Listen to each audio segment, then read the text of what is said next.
I didn't join the military to join the military. I joined the military because the Navy has a nuclear power program. Petty Officer Fosjord was my recruiter.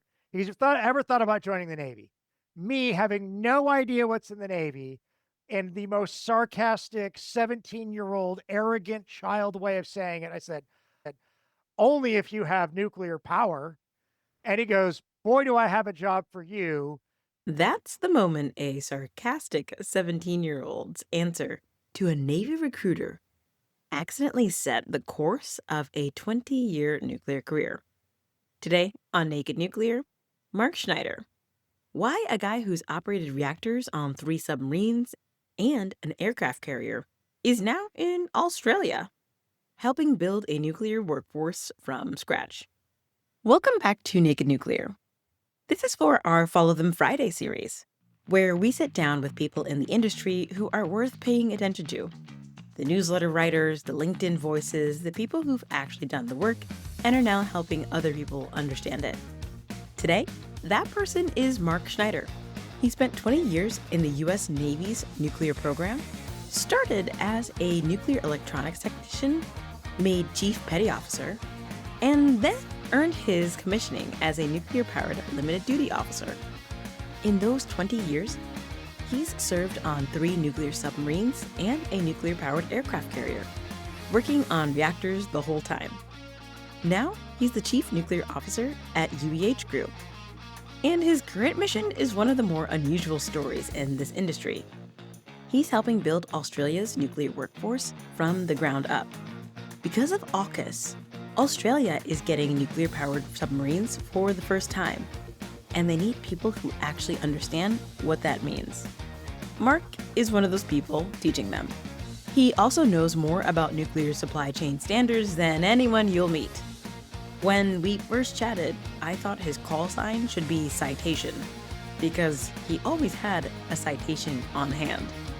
The ISO, NQA1, 10 CFR 50, that world that most people don't think about until something goes wrong. The O-ring on a cooling pump level of detail. We'll get into it all. I hope you enjoy the listen.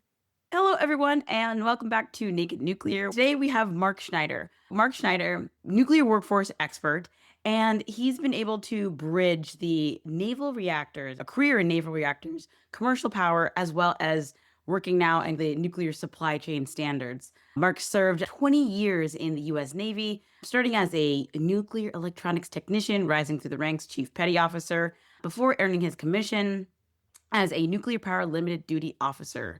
So after those 20 years, working in 3 different nuclear submarines and apparently a nuclear powered aircraft carrier, now is working at the UBH Group as a chief nuclear officer. And he's kind of helping build the foundation for Australia's emerging nuclear workforce. So all the way from Australia, thank you so much, Mark, for joining us today. Oh, thanks for having me. I'm sure it's morning where you are, it's evening where I am. So this is an interesting conversation. So Yeah, like other sides. I was about to say good morning. I was like, it is not morning for you. Amazing. So your background is so fascinating to me. You've got so much deep experience all throughout kind of the Navy. You worked in the Coast Guard as well. So can you tell me about your background and journey? Like, how did you get into the Navy? Was that like a typical conversation? Do you come from a Navy background or a family from the military? I do come from a family military background. My grandfather was a Marine who served in World War II, North China, and Vietnam. But I didn't join the military to join the military. I joined the military because the Navy has a nuclear power program. Now, how does one find out about nuclear energy when you're a young teenage kid? I was taking AP Physics my junior year of high school, and we had a segment where we went through the chart of nuclides. For those of your viewers who don't know what the chart of nuclides is it's the nuclear physicist version of the periodic table. So whereas, up at the upper left, you have hydrogen, then helium, and then lithium and beryllium, and it has that, makes that nice little, football goal looking thing. The chart of nuclides stacks them all. So actually down at the very bottom is the neutron, and then there's hydrogen, and there's 7 flavors of hydrogen, and there's like 10 flavors of helium, and it just goes all the way up and it stacks up. And so on the bottom is the number of neutrons, and going up the left is the number of protons, right? So each element gets its own row, and then it tells you how this element decays, whether it ejects an electron, and then therefore becomes the nucleus because we're positive. So it just explains how nuclear energy works. And I got really fascinated with that. And I said, that's what I want to do is I want to work in nuclear energy. So I'm a young, arrogant kid, right? And it's between my junior and senior year of high school. Petty Officer Fosjord was my recruiter, and I had known him personally. I'm a nerd, so I do nerdy things, and I'd played nerdy games at the same places that he had played. And so I had filled out his paperwork, and he calls me in August of 97 between my junior and senior year of high school, year 11, year 12 for my Aussie friends. And he goes, "Hey, Mark, this is, Petty Officer Fosjord." I'm like, "Steve, it's Mark. We know each other." And he goes, "Oh, okay, Mark." He goes, "All right, Mark." He's ever thought about joining the Navy?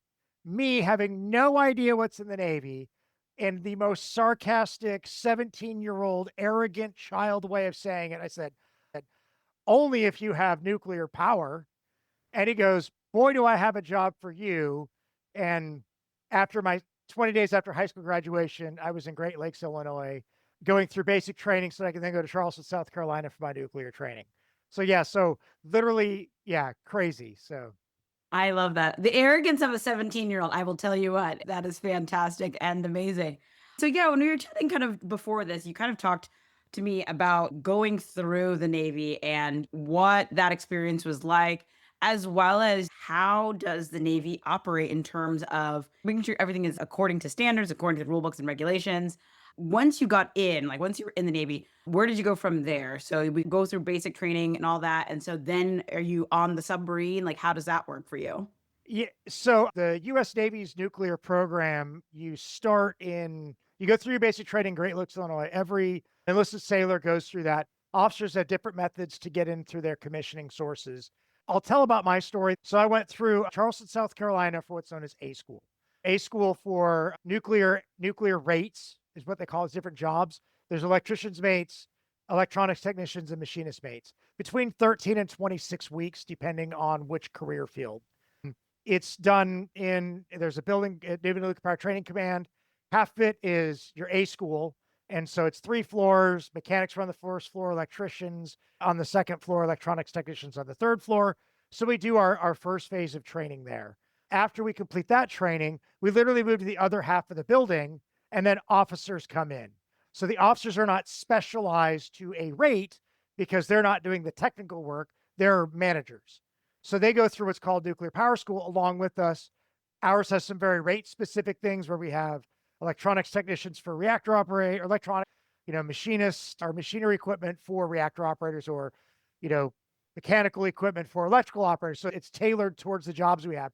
We have to have an understanding of what our fellow rates do, but not to the same level.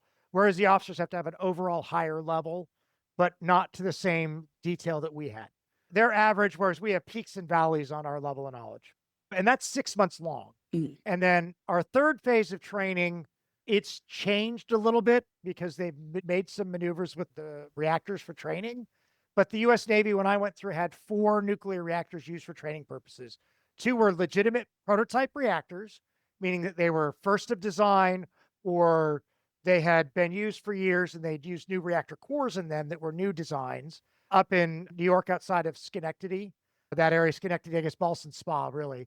And then the other 2 are repurposed submarines that finished their lives as operating submarines, and then they were repurposed for training.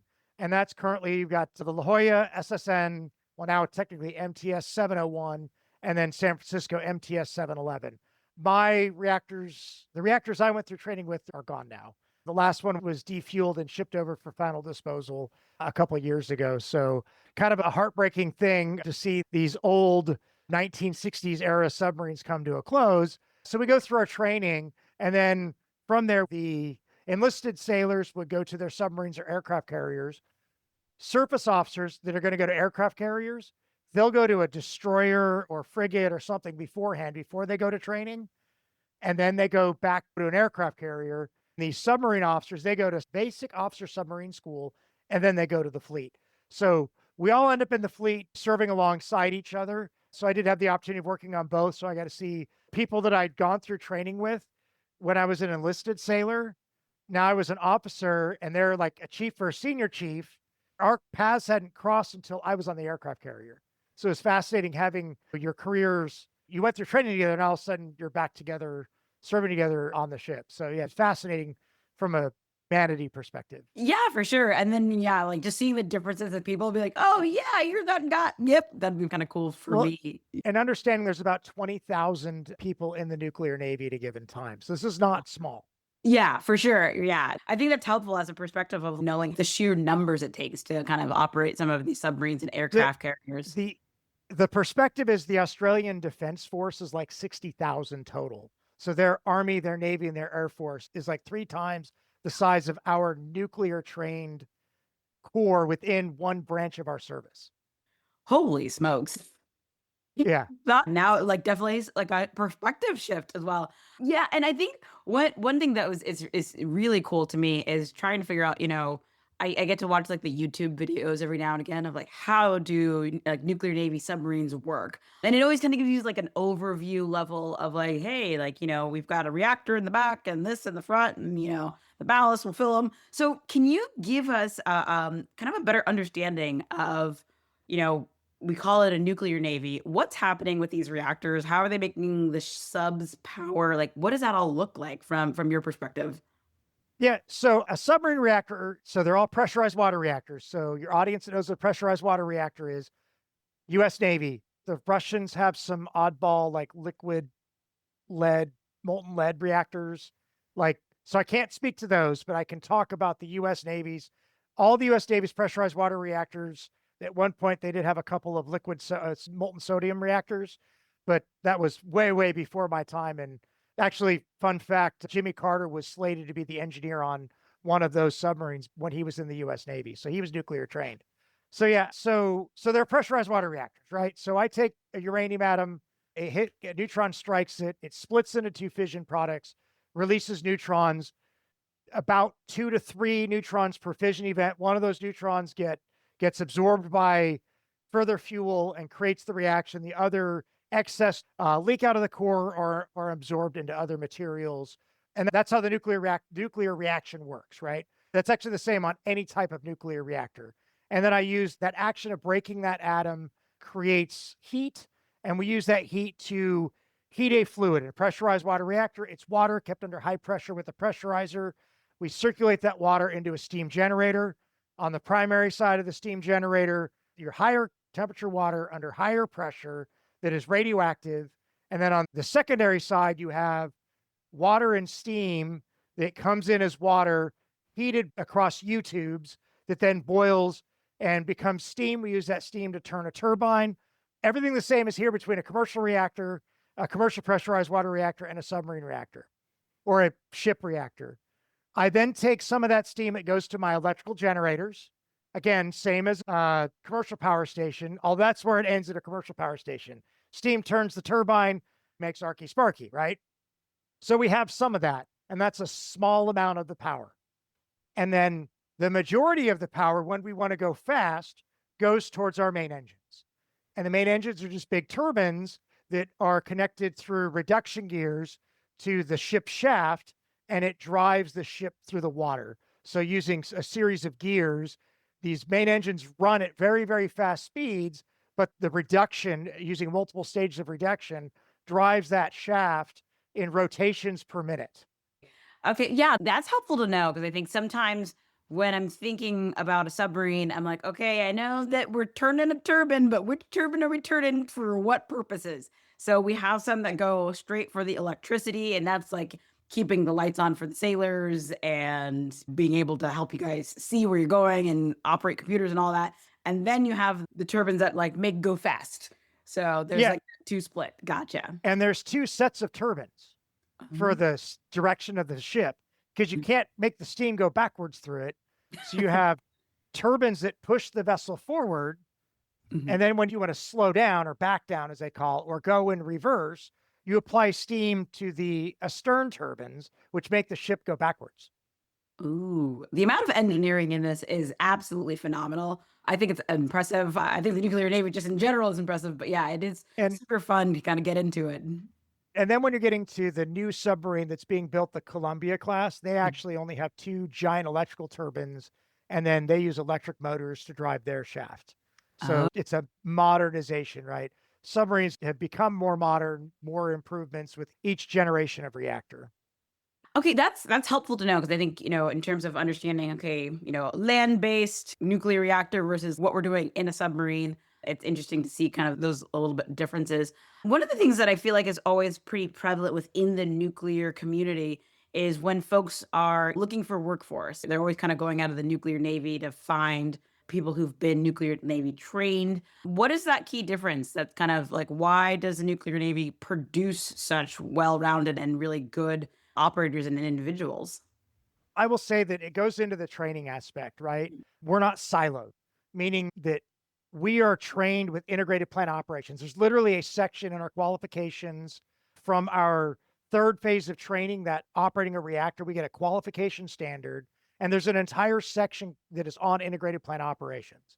One of the questions that is asked frequently on qualification boards for sailors is, here's your initial conditions, you're going slow, and the officer of the deck rings up all ahead flank cavitate. What is every person's action to take to make that ship go from slow to fast, right? I've got to turn these pumps to fast. I've got to do these checks. I've got to raise speed on this. We're raising speed, which means we're throwing a bunch of electrical load. So I have to adjust the electric plant. The throttlement is doing this, right? So every person's actions you have to be able to identify, and you're evaluated from that. That's the big thing is that everything we do impacts everything else, right? I think it's the big change is that while I worked on electronics and instrumentation and control equipment, as a reactor operator, I had actions to take if we had a loss of a turbine generator. I had actions to take if we had a loss of propulsion lube oil. So understanding that mechanical systems affect the electrical systems, affect the electronic systems, chemistry, right? It's all integrated and learning all that. That's one of the things that nuclear brings is this, everything is interconnected. And not only that, when it's interconnected, how do you evaluate? How do you work within that? How does turning this valve 2 turns impact your cold egg temperature of your reactor because you've adjusted the cooling water flow to your lube oil cooler? Okay, so we're more integrated and everybody knows like can see the bigger picture, not just like a cog in the machine. They can understand the entirety of the machine as well. Okay, that makes sense. And I think that it's super helpful because as we're kind of looking at expanding nuclear workforces globally, I think, nuclear navy definitely in terms of training has the top level of people who are coming out and understanding nuclear operations as well. That one's fascinating to me because like just a group of like really highly trained, really good operators. One of the things that we were talking about before this conversation was the USS Hartford collision. And so like how does that happen? If everybody's kind of like really, really well dialed in, could you give us kind of some of the background of what that operation looked like and kind of what happened? For those who don't know, the USS Hartford, Los Angeles class submarine, it was in transit in the Straits of Hormuz. Straits of Hormuz is the access point into the Persian Gulf, right? So it's Iran to the north, it's Bahrain to the south, Bahrain, UAE type thing. But while she was in transit, she was shallow, and USS New Orleans, which is a amphibious assault ship, so surface vessel, hit her on her port side on the sail or the fin, if you're Royal Navy or Royal Australian Navy, that's the thing that sticks up, right? And so it struck it. The vessel rolled over to starboard in excess of 85 degrees. Submarines are not designed to do that. There is a design basis for how far over they can roll. That exceeded the design basis. One of the big things how that happened is that the crew had been overworked.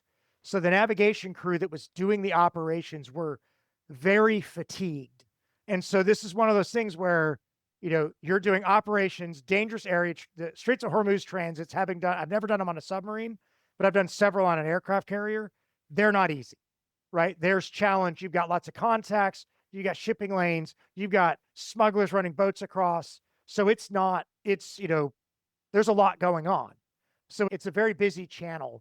So the crew were not given, and I don't know the whole details of it, but they were not prepped for this or did not have the right fatigue management for dealing with this. How do you manage this? So like when we drive through the straits on an aircraft carrier, we're limited to like 1 hour shifts, right? We will limit our drive time. When we do an alongside where you see the cables coming across on an aircraft carrier, we're limited to 30 minutes at a time. So we're swapping out drivers to manage fatigue, right? Now, aircraft carrier, you've got 5,500 people deployed on it. We had 6 watch sections, so meaning you stood 1 4-hour watch per night or per day with 3 to 4 officers per shift. You'd have one officer of the deck, you'd have a junior officer of the watch, and then the entire rest of the officer watch bill would rotate through driving because we were all qualified to drive. So you've got 20, 25 people to rotate through. Submarine, you don't have that. So managing that crew fatigue is much more challenging when you've got a crew of 130 people. And it requires specific watch station qualifications. You don't have as deep of a bench as you would have on an aircraft carrier. And aircraft carriers have multiple layers of supervision. While you're doing your annual replenishment, you've got the CO, the XO, or maybe like the operations officer or the qualified people that can do that, along with the assistant navigator or the navigator.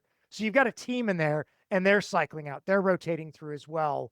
So, the fatigue management aspect of an aircraft carrier is based on, defense in depth from having deep benches across the table. Whereas you go to a submarine, you might only have 2 or 3 people, or sometimes in the case of like your corpsman, one person, right? So how do you manage that individual? How do you ensure that? And that's a big challenge. Obviously, Hartford is an example of it being done poorly, and they risked that nuclear reactor. They had to evaluate the nuclear reactor to make sure that we didn't move the bubble from the pressurizer into the reactor core vessel. It didn't happen. I saw the data myself. I was one of the people that got to evaluate it. And so we were lucky. I say we were lucky in that USS Hartford did not have a nuclear accident. It's a nuclear incident, meaning it was an unexpected problem, but not an accident, meaning something that would result in the release of fission products and unexpected radiation dosage to the public. And I think that is super helpful to kind of understand the context of, there was an incident, not an accident, but also the importance of fatigue management with it. Like you could have the best trained operators and crew and staff, but if everybody's tired, everybody's tired.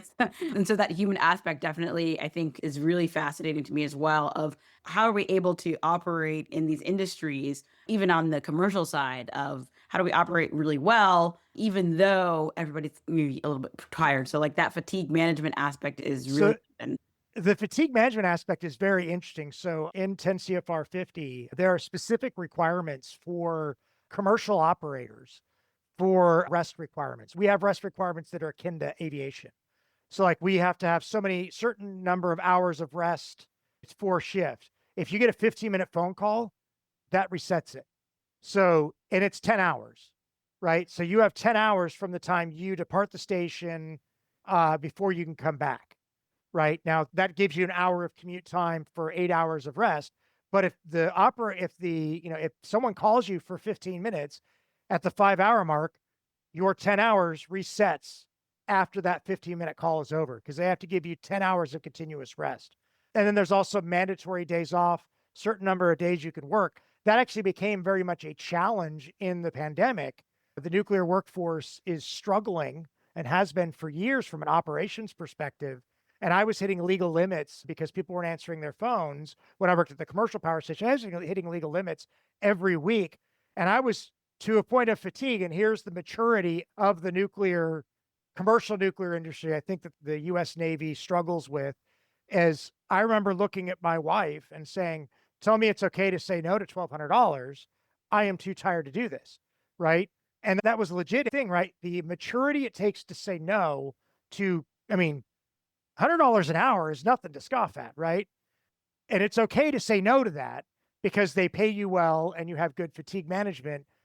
The US Navy does not have those same requirements. I have definitely operated in the US Navy in states that would not be acceptable to the commercial standard. Gotcha. And yeah, it's funny you brought up aviation. As I was kind of going through my flying, like I went to flight school and we're doing, I'm a certified flight instructor. And it's the same thing of like, you can fly this many hours in a 24-hour period, but once you hit that, you have to reset and start over. Then it gets down into the log books. And especially if you're flying with students, I worked as a firefighter, and especially while driving, like you're driving a fire truck and you're like, wow, I haven't slept in 2 days. This is not great. Like those are things that you definitely can feel that your operational skills are like a little bit fuzzy and definitely have severe consequences as well. And so this is one thing that I think is really helpful for people who maybe have like more of a non-technical background or are just not familiar super well with the depths of the nuclear industry on the regulatory side. Because I think everyone says, nuclear is really safe, nuclear is really safe, but like, what does that mean? And how is safety enforced? And how do we get to the safety culture? Previous to this, as we were chatting, we were just kind of talking about different regulations within nuclear and how they have come to be. How do we get the standards? To me, what was really funny is in my head, I was like, wow, if Mark had a call sign, I feel like it would be citation. I think like that would be a pretty wicked call sign because I was like, man, he pulled out the books. And I was like, that's awesome. And so, shifting the conversation, how does the regulatory culture take place in terms of how did we get here as a nuclear industry to have the culture within the regulatory standards that we do today? As far as the history of the background, it's quite literally written in blood. I'm not afraid to talk about accidents. And in 1961, the United States government pinned a man to the ceiling with a nuclear reactor in SL1 in Idaho. It was an Army designed reactor. Literally learned that lesson in blood. That exact same reactor design was operated in Greenland. And so we learned from those lessons.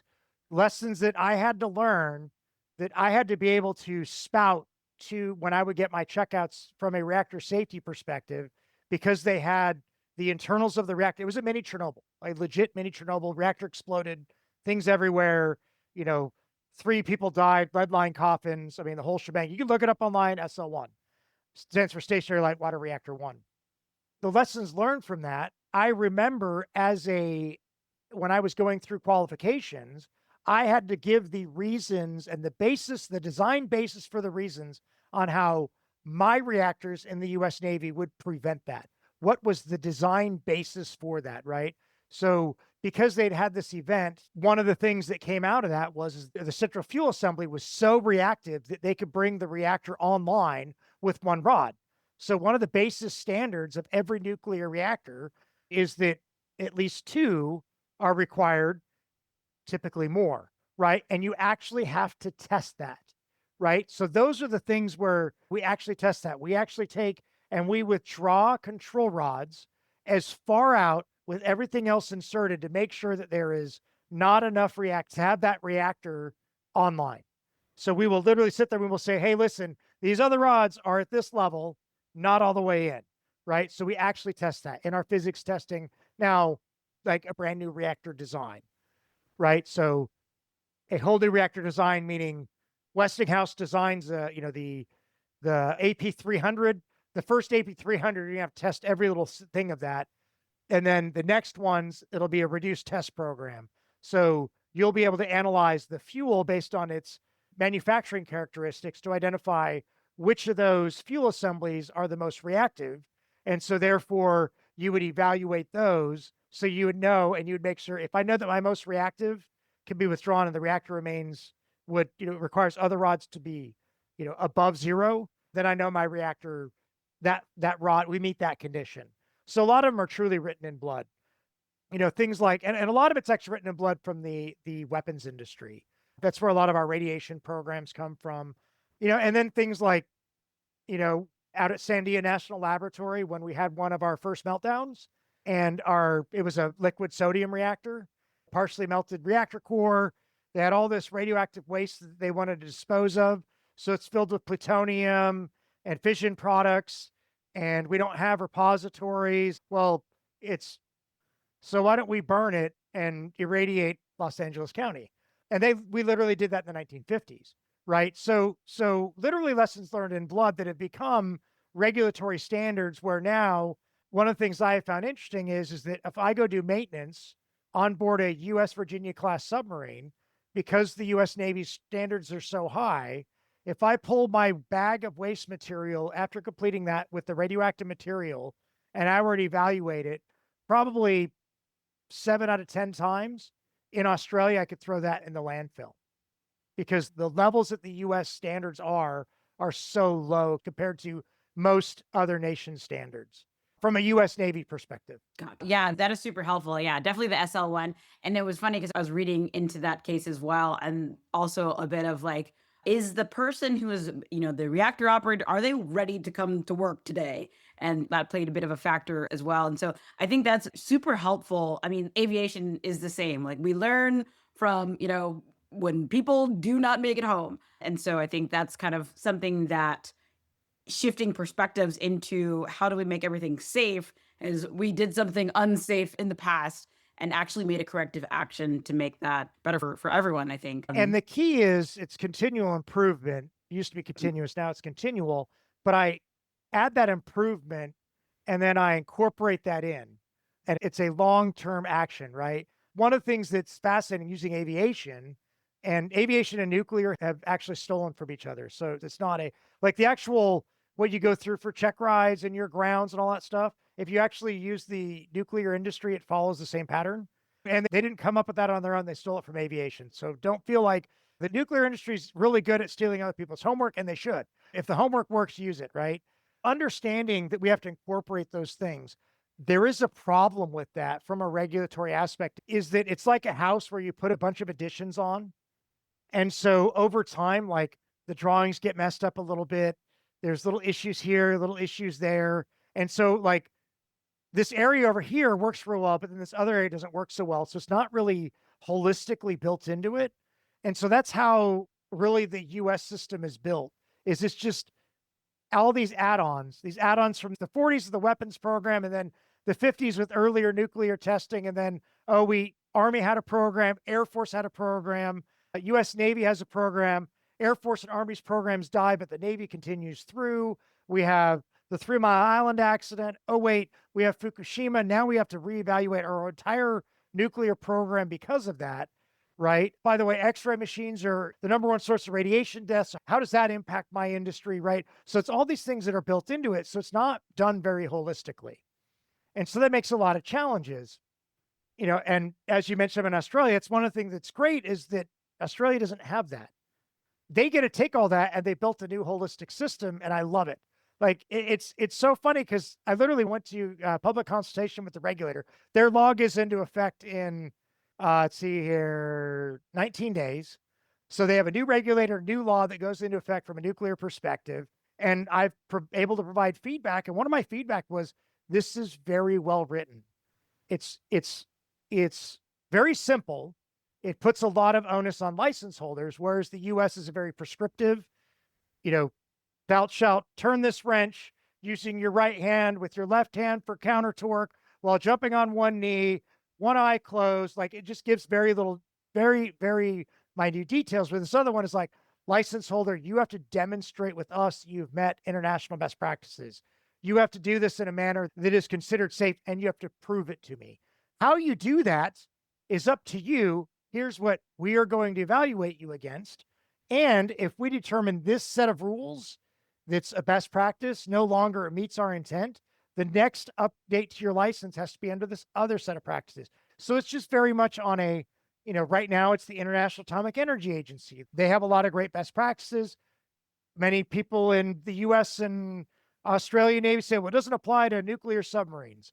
And I would tell them a nuclear submarine is a nuclear reactor that happens to submerge. The reactor does not care that I've put guns on it, right? Just like the cars in the Middle East, when Hamas throws a machine gun on the back of it, the car doesn't care that it is now a weapon, right? The nuclear reactor that's attached to a submarine is going to operate in the same manner that a large-scale pressurized water reactor would work. It doesn't care. It's just there to make energy. Like you said, it makes energy and pushes it through the water. What we use that electrical energy for is a completely different set of requirements, but everything from the reactor compartment back is just a nuclear system.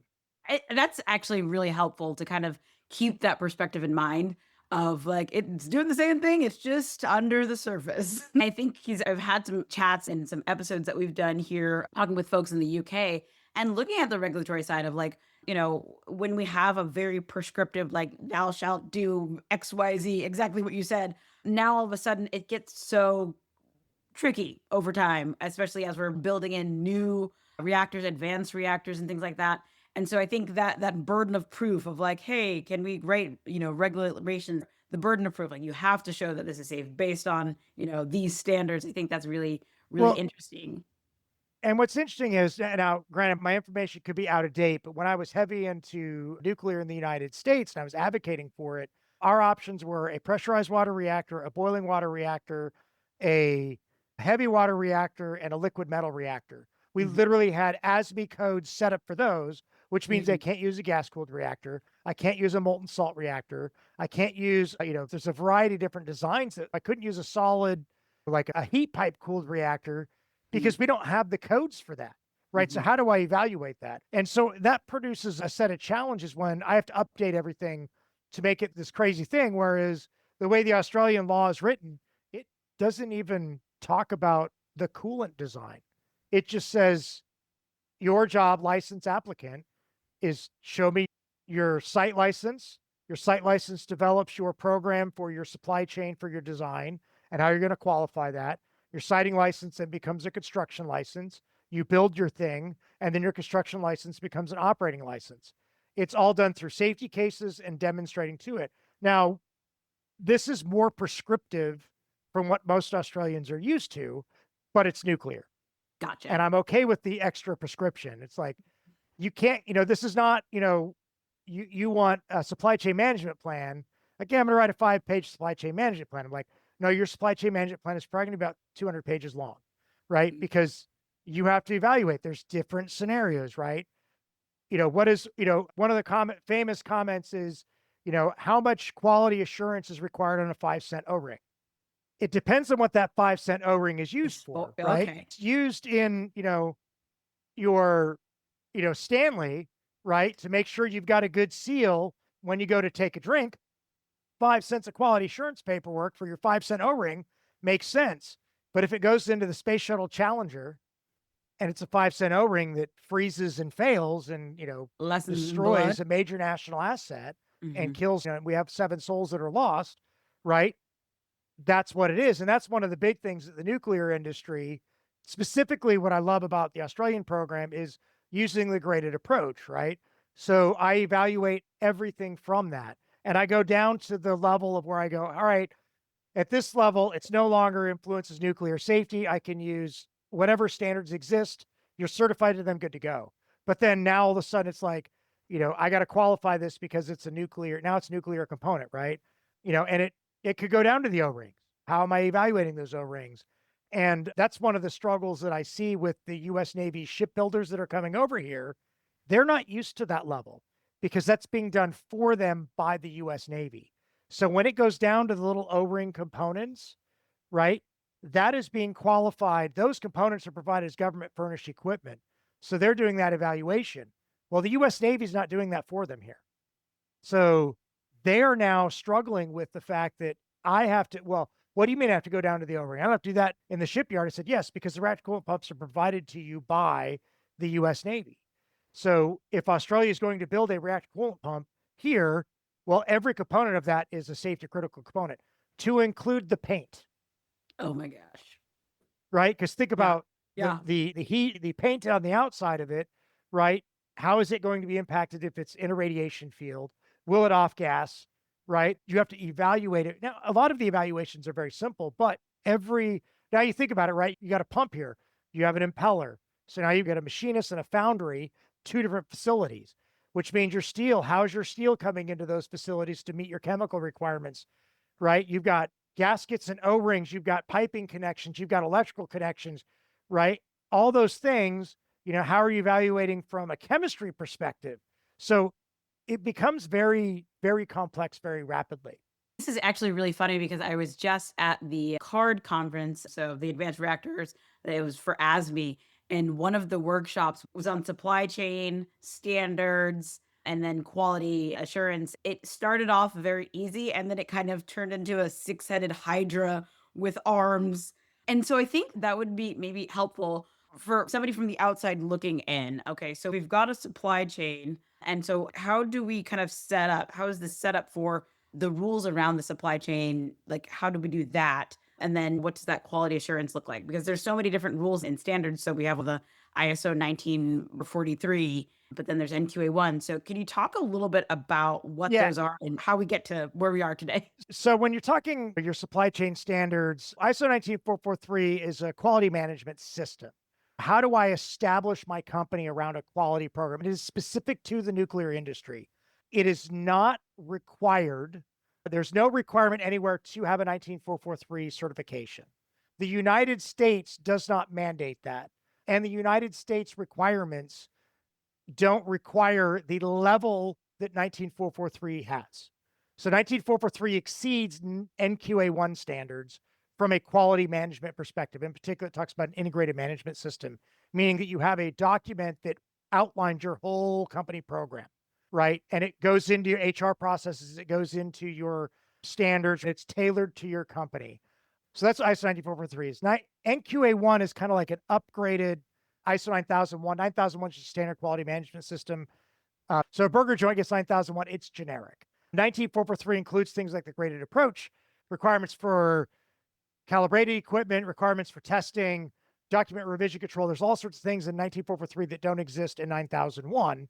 NQA1 covers a lot of those, and NQA1 is a ASME standard, and a lot of companies over here are pushing it, but I go, it's a great standard, but it misses the mark to what is required by Australian law. So while Australian law does not mandate ISO 19443, neither does UK law, neither does US law. US and UK standards are lower, so they can get away with lower quality management systems. However, the Australian standard requires compliance with the international best practices, specifically the safety standards. ISO 19443 takes ISO 9001 and incorporates the IAEA standards into it to make a nuclear specific quality management system. That's where you get things like the graded approach, counterfeit, fraudulent, suspect items. While those things are creeping into the other systems, they're not all the way there yet. Okay, gotcha. And yeah, because I think this is super helpful in terms of just having almost an intro to what are our codes and standards and how do we do a supply chain. I think your O-ring example is a perfect example of that. Of like, we can have a thing, but depending on the consequences of the other side of the action, whether it's like your shirt getting wet versus a gasket in a cooling pump leaking, like those are two very different consequences and risks that go, one needs a towel, one needs a lot more paperwork. And so can you kind of explain for that audience what that is in regards to all these other two? Like, how does that work for the nuclear industry? So 10 CFR 50 is the list of codes and standards that are required for the commercial nuclear industry in the United States. So that's how we operate too. Now, that's one thing that's fascinating is that while ISO 19443 not required, the standards are different in the United States. Each license holder has to have their own quality management plan for their supply chain, right? So each license has to have it, and it can be different for the same site. So I use Millstone. Millstone is a prime example of a facility that has two different designed reactors. And so therefore they have two sets of licenses. One was licensed about a decade before the other. So if 10 CFR 50 had changed and incorporated additional requirements for your supply chain, the standard to provide parts for Millstone Unit 2, because Millstone Unit 1 has been decommissioned, and then so it's completely gone. So 1 is gone, but Millstone Unit 2, you have a set of standards that are predate the requirements for Millstone Unit 3, which was built later. So therefore, you may be able to supply O-rings to Millstone Unit 2 because you meet that license requirements. But if you want to now provide a Millstone Unit 3, there are uprates you have to do to that. That's one of the big challenges I'm seeing here in Australia is there are a lot of companies that are going through and they're getting their supply chain standards to get into Newport News shipbuilding standards, which has the lowest standards of supply chain management for the US Navy from a nuclear perspective. If they want to come and provide those same components into the Royal Australian Navy requirements with their licenses when they have them, they have to up their game and raise their standards. So I have a presentation that I provide out to a lot of companies, and I talk about what standards you're going to. And I always say it's where's your destination? If your destination is the United States, you meet the United States standards. If it's the United Kingdom, you meet the United Kingdom standards. If it's Australia, you got to meet the Australian standards. And I actually asked this question at SIA, and I was very disappointed by a representative for the company that owns Newport News Shipbuilding, because he wanted to get down and talk about how we're going to configure the tooling. And I'm like, it's not the tooling I'm asking about. I'm asking about at the high level, how are you going to manage these? Because if you say there's going to be a standard program, you're wrong, because that quality management system is going to include the HR policies and laws as written in each nation. So therefore, to say that one standard will meet them all is just, it's ignorant. And I literally go, you can't do that. And then go turn around and say, you know, if you are building a building, right? So if that building contains radioactive material, I have to meet this quality management system, but then I also have to meet seismic requirements. There's a different set of standards I have to meet to do that work, right? The standards are tailored to what you're doing.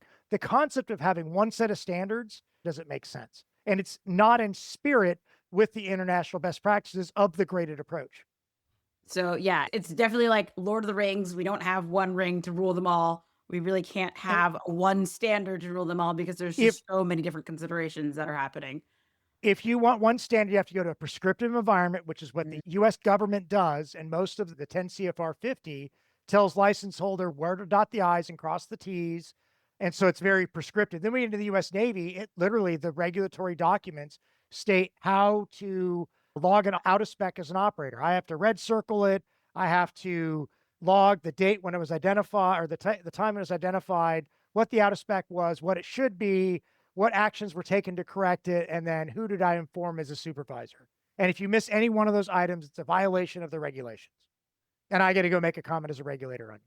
And this is helpful because I think there's so many people who don't really understand from the regulatory side, like, why is there so much paperwork involved? And kind of literally what you just described, I could see stacks and stacks and stacks and stacks and stacks of papers for all of these different requirements and regulations that are there as well. Uh, Yeah. yeah, I love that you worked in aviation, because I did a podcast here in Australia with a guy who was a pilot. And he told me the greatest thing. He said, you can't fly the airplane for the first time until the paperwork equals the weight of the aircraft. And because I had made the comment that submarines don't float on water, they float on paper. It's just stacks and stacks of paperwork.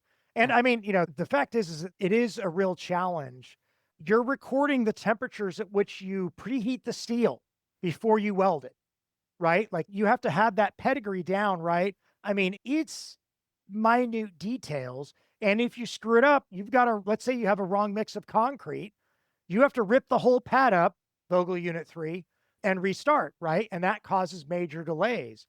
And so understanding what your requirements, what your expectations are, is very important. And the thing is, this is a first-time quality thing. And in the military, at an engineering department master chief, he's a senior enlisted person in engineering. And we used to hear them say the term slow is fast. And he goes, I hate that term. Slow is slow, fast is fast, but correct is fastest. Go the speed of correct.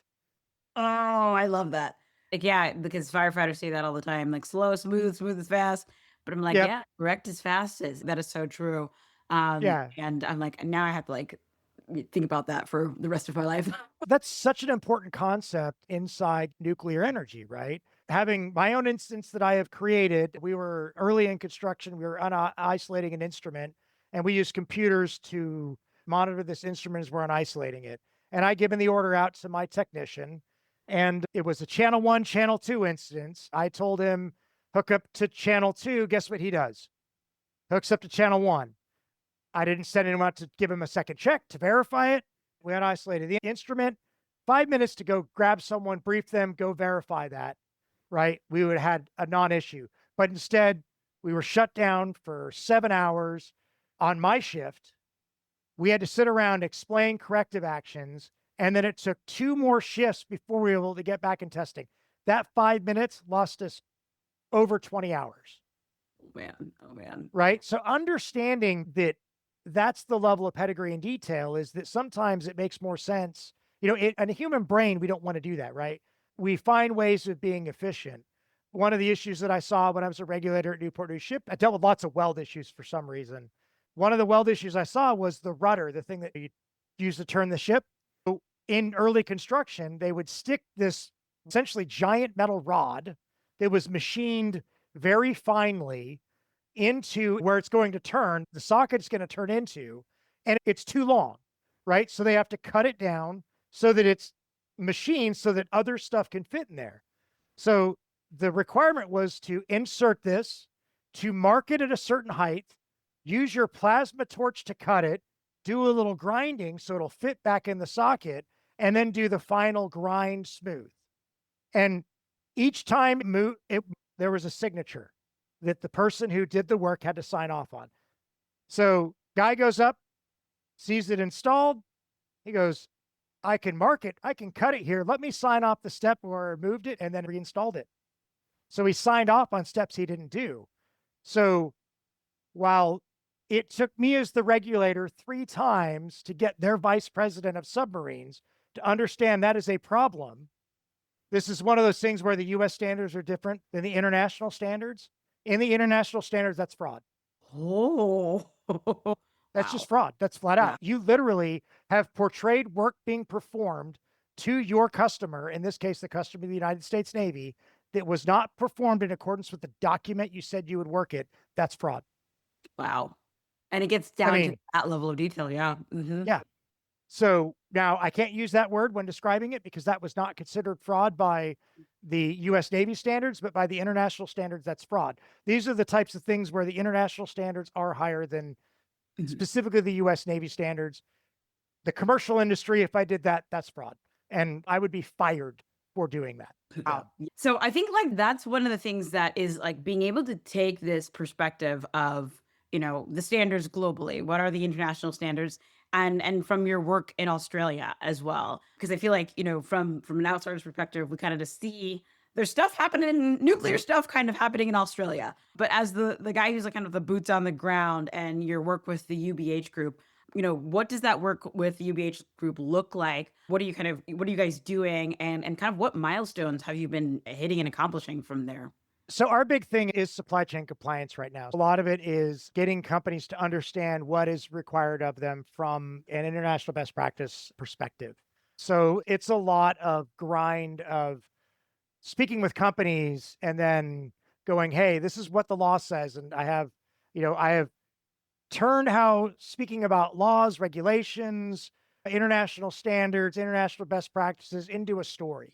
And then I end it with oh, by the way, I talk about Hartford, I talk about San Francisco, and I talk USS San Francisco, and I talk about the Miami incidents where we had major US Navy incidents that occurred from non-nuclear incidents, saying, hey, just because you don't think your work is nuclear doesn't mean it doesn't influence nuclear.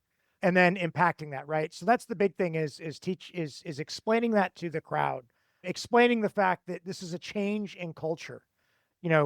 It is expected for me to tell the highest ranking person in the US Navy that, no, in accordance with the document that you signed, only the commanding officer, the executive officer, the reactor officer, engineering duty officer may state they are entering the enclosed operating space.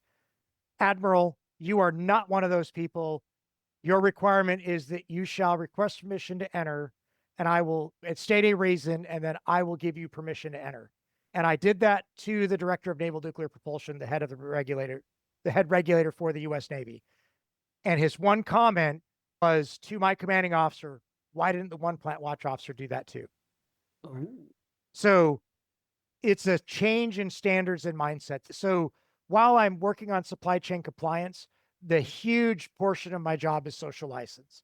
Like I spent today building a training program based off of comments that are coming from the public about radiation, storage of waste, and literally built an entire program to explain why the US is not bringing its nuclear waste with pictures of Trench 94 out in Hanford with all the reactor compartments in their beautiful, nice, neat cylinders.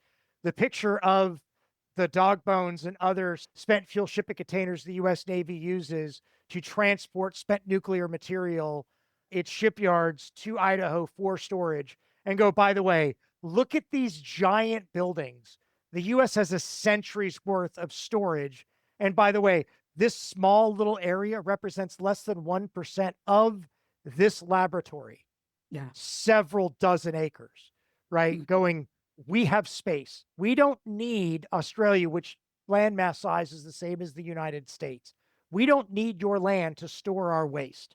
What we want is we want the stuff that we don't want to store on a submarine that we do maintenance on in your ships to be stored and disposed of properly. And quite legitimately, again, 7 out of 10 of those bags you could go throw in the landfill right now, but we're going to expect you to treat it like it's radioactive waste regardless. And so Mm. those are the types of things where I literally go, using the Green Book.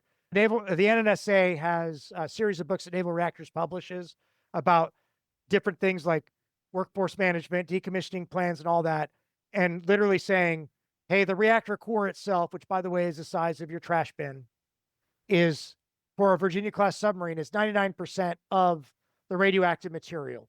So it's going to get pulled out. And so I start with that. It's going to get pulled out. Here's where it gets stored. I go, so where does the remaining 1% come from? And then I show Trench 94 and I go, 99.8% of that 1% is stored in this. Yeah. So what is left is 0.0002%. And by the way, most of that is particulate that will decay before you even see it. Yeah. And it- trying to get them to explain that and understand that is the hard thing. Yeah, and I think that is one of the things that I think I was literally just gonna ask you of like, what does that communication on radiation risk look like? What do those conversations look like? And I think the storytelling aspect is super helpful. And then the analogies and size. I think, one of the things that people have struggled with is like the size of things. They're like, how big is this? And you're like, well, it's actually not as big as you think. And so yeah, those are really helpful to be able to kind of use those kind of skills and tips and tricks in order to start kind of changing minds. Because Yeah. I'm finding kind of a lot of the times globally outside of this industry, it almost feels like a black box. People have no idea. What's crazy is that, The Simpsons has really ruined it with the green goo. When you realize that, of the waste I described, with the exception of that 0.0002%, it's all metal. It's solid, right? There's no leaking. And so it's not like it's going anywhere, right? I at one point I was struggling when I was advocating for nuclear in the US, and I had this epiphany where I said, it's a solid pellet contained inside of a solid rod contained inside of a stainless steel container surrounded by concrete, surrounded by more stainless steel paint with a helium blanket. And I go, what's to leak? And they're like, well, what if water gets in there? I'm like, it's made of zirconium alloys. Zirconium, they cannot say it has no corrosion. In 400 days with water at 200 Celsius, twice the boiling rate of water at atmospheric pressure, they put salt water with the zirconium alloys that we use in our nuclear reactors and showed no signs of corrosion. But they can't Salt say water. there was, and so that's the worst case scenario from a corrosion perspective. By the way, if this is at the bottom of the ocean, it's about 1 degree Celsius and some of the lowest levels of corrosion rates on the planet from a temperature perspective. And we use the same 19,000 parts per million, chlorides to evaluate that same water and showed no corrosion because of these alloys. Literally, when it comes to stainless steels, I remember you ever watched Life After People, but they showed like this one, like with sinks, it takes glaciers to get rid of them. It has to really be ground up into powder to become oxidized. Holy moly. That's wild. And I think that's so helpful. Like it's solid.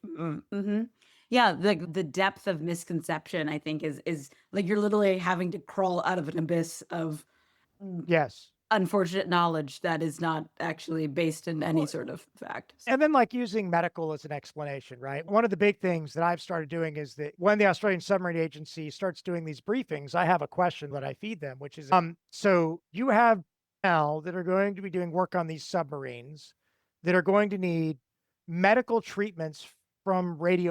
How are you going to segregate that radiation from medical isotopes that far exceed what they would experience on these submarines so that you're not artificially inflating numbers and providing panic to the public?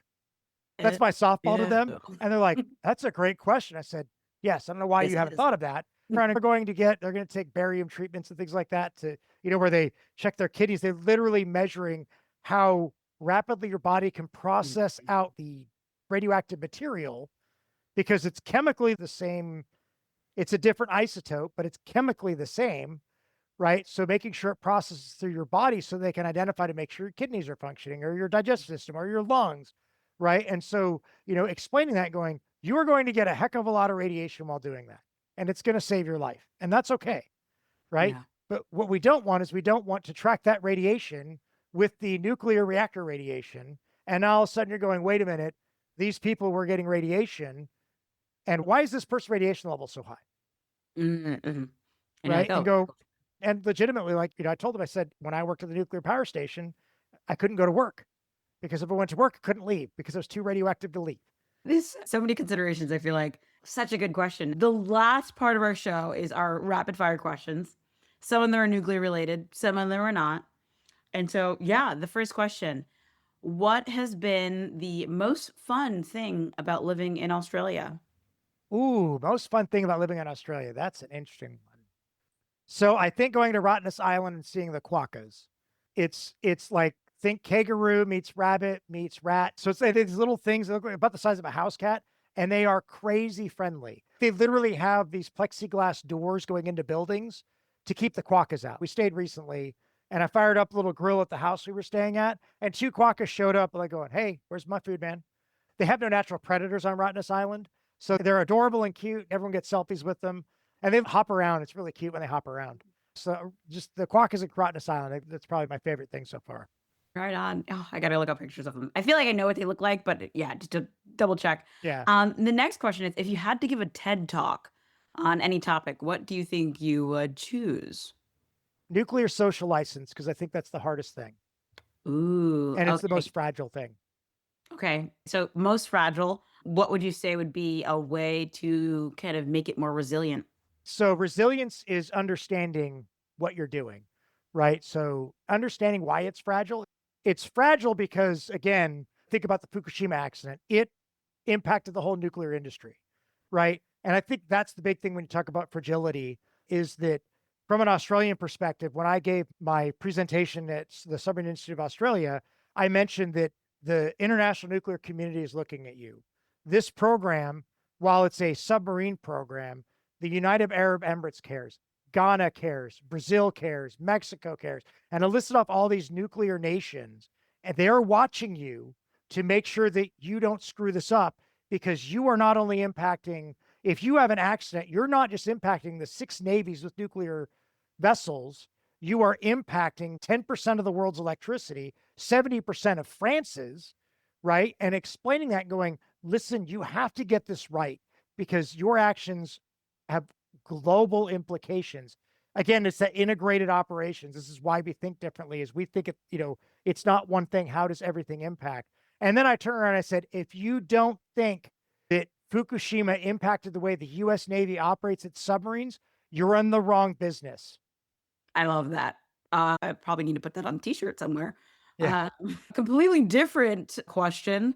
Within your family, you guys are going out, the whole family's going out to ice cream. What flavors are everybody getting? Oh, let's see here. My wife is getting probably peaches and cream. My oldest son is getting a double scoop of something with lots of chocolate in it. My oldest daughter she's going to say she doesn't want an ice cream, but come back and grab one later. And it'll be probably something that someone else got, where she'll have tasted someone else's and decide that's what she wants. Oh gosh. Let's see here. My stepson is getting a cup of probably some kind of vanilla. My middle son is going to go get a salad. My middle daughter is probably go with some kind of shock value type thing, but it'd be like some kind of gummy Yeah. something. Weird. And then my youngest daughter is going to somehow weasel her way into three different flavors of ice cream from three different people. So yeah, each has their personality when it comes to all this stuff. Very nice. And for you, what are you ordering? Something probably coffee flavored.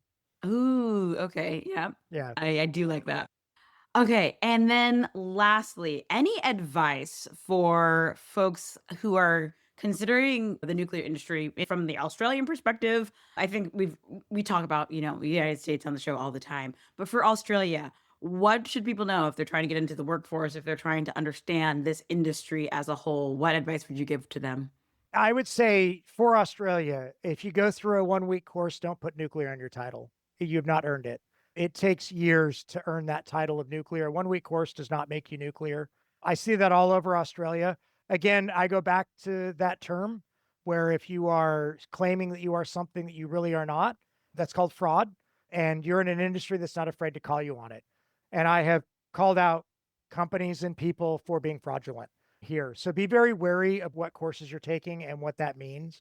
So right now, the Royal Australian Navy is looking for people to go to the United States, United Kingdom to essentially serve side by side with their brothers and sisters on nuclear submarines, go through the training, serve on their submarines with the ultimate plan of being assigned to the first crews of the submarines that get transferred in 2031. There are companies that are trying to work into that. Right now, it's construction mostly. Australians love their trade labor, so this is not something that, companies like Duratec's a big construction company that is working on nuclear license, the Australian Submarine Corporation, Australian Naval Infrastructure, they're all working towards improvements. There's lots of companies out here that are working on this, getting into a skill that is working around the facilities in Osborne, the shipyard down in Adelaide, HMAS Sterling on the submarine piers, or at Henderson, which is the maintenance facility that is north of HMAS Sterling. Any of those, just getting into those organizations and work around those areas, get you a leg in the door because those companies are going to be upskilled into nuclear certification.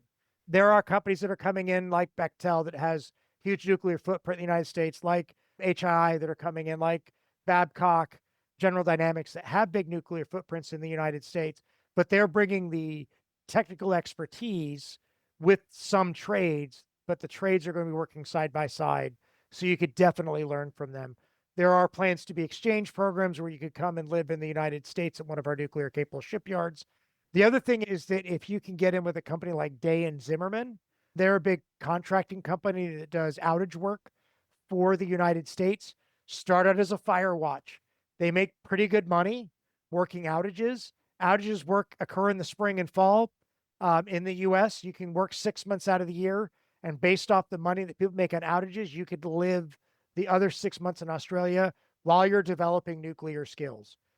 What it takes to enter a US nuclear shipyard is an 18 to 40-minute video after doing some background checks. What it takes to enter a protected area at a commercial power station in the United States is a month-long background check with a psychological evaluation, followed by a week of training and testing that has to be performed. Some computer-based, some written, some have to be done with actual performance, like here's how you use a fire extinguisher, demonstrate how to use it.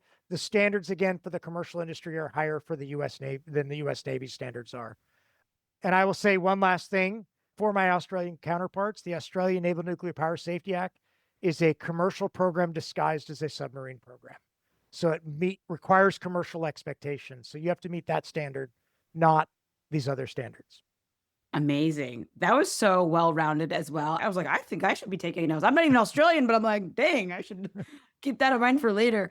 Amazing. I think this conversation has been super helpful, at least for me, but also I think for our audience as well. How I came into your profile was on LinkedIn. I think what you post on LinkedIn is super helpful. And it's really that ability to just like call things and be like, hey, that's not accurate. And here is the accurate version. I think that is one, very refreshing, but two, very critical, pun intended, within our industry to be able to, here's the right way of doing things. Here's the book. Here's the regulations. And that's really why I think you're amazing within this industry and very excited for looking at what happens within Australia in the next couple decades. Yeah, it's definitely very exciting. And I'm going to give a plug for my LinkedIn page. I don't say no to anybody. So I have huge numbers of connections. You can find me on LinkedIn. Mark E. Schneider. E is in energy. There's actually a nuclear expert that does a weapons expert named Mark Schneider. He's Mark B. Schneider, B for bombs. I'm E for energy. And you'll see a profile picture of me. You'll see the city of Perth in the background. I'm wearing a U.S. Washington ball cap with my UBH, black UBH shirt with my arms crossed. That's the easy way to find me. I'll also do a plug for Nuclear for Australia because I do support Will Shackle in his quest to bring nuclear energy to Australia. I did tell him straight up that I think Australia, from a commercial nuclear perspective, is not mature enough yet. They need to develop some maturity. But I am trying to promote what he is doing because he is trying to establish that maturity. So you've got this young 18-year-old guy who started at 16, who's just been knocking it out of the park. So Amazing. Nuclear for Australia, they're on all the social medias you can imagine. And then UBH Group, and I do love this. UBH is the name. The name selection was based off of our three founders, three Army signals intelligence guys for the Australian Army: Greg Underwood, Jeff Patton, and Dave Herbertson. That's where UBH came from. They threw what does UBH stand for into AI, and it came with unbihexium, theoretical element 126. All three of them served in the 126 signals platoon as comms guy, which is a special forces communications unit. And so that's why unbihexium, our logo is basically the atom with all of its different rings for electrons. So a company that was founded 5 years ago, we just celebrated our 5th birthday over the weekend, literally founded with the most nerdy nuclear name that you could come up with. I absolutely love that. You told me that before, and I was like, that is icing on the cake. Icing on the cake. Yeah. Awesome. Thank you. We're going to put all those links in the show notes and also to your LinkedIn so that people can find them. Definitely checking out Will Shackle. Hopefully, we'll get him on a series for our nuclear advocate series that will be coming up probably sometime next year. But yeah, thank you so much for joining us today. Kind of getting into the codes, regulations, standards, and all that jazz, teaching us about submarines. That's pretty cool. And yeah, keep up the amazing work. Yeah, I will. And thanks again for having me. Thank you, Mark Schneider, Chief Nuclear Officer at UBH Group, for joining the show. A 20-year Navy nuclear veteran and currently one of the people helping Australia figure out what a nuclear workforce actually looks like. The thing I kept coming back to from this conversation is what Mark said about submarines. It's a nuclear reactor that happens to submerge. The reactor does not care that I've put guns on it. That framing, that a reactor is a reactor, whether it's on a submarine or in a commercial plant, cuts through a lot of the mystique around naval nuclear and makes the workforce connection between military and commercial industry feel obvious, which it kind of is once someone says it out loud. You can find Mark super active on LinkedIn. He's there sharing his insights on the nuclear workforce, supply chain standards, and the Australian nuclear build-out. We'll link his profile in the show notes. If you're in the supply chain space or thinking about AUKUS, he's worth following. Thank you so much for listening to this episode of Follow Them Friday. I'm Danielle Allen. This is Naked Nuclear. Until next time, stay curious.